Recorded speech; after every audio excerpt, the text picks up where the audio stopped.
Sudarlun, kerusakan lantai jembatan Rangka Baja Krung Tenom di Jalan Nasional Lintas Tenom Labuh di Desa Paya Baru, Kecamatan Tenom, Aceh Jaya, yang terjadi sejak Jumat dilaporkan semakin lebar dari sisi titik lubang sebelumnya.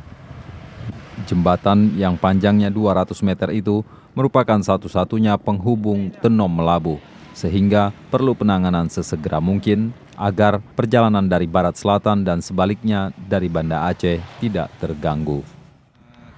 Alat berat tuh. Nah, Apa sering dilalui oleh kendaraan truk-truk besar? oh, truk besar tuh. Apa ada harapan kita kepada pemerintahan untuk perbaiki jalan ini? Apa ini untuk yang baik ya kali? Udah berapa lama rusak jembatan ini, Pak? 1 bulan tuh. Rusak. Udah 1 bulan. Nah. Dari Calang, Saadul Bahri, Serambi On TV.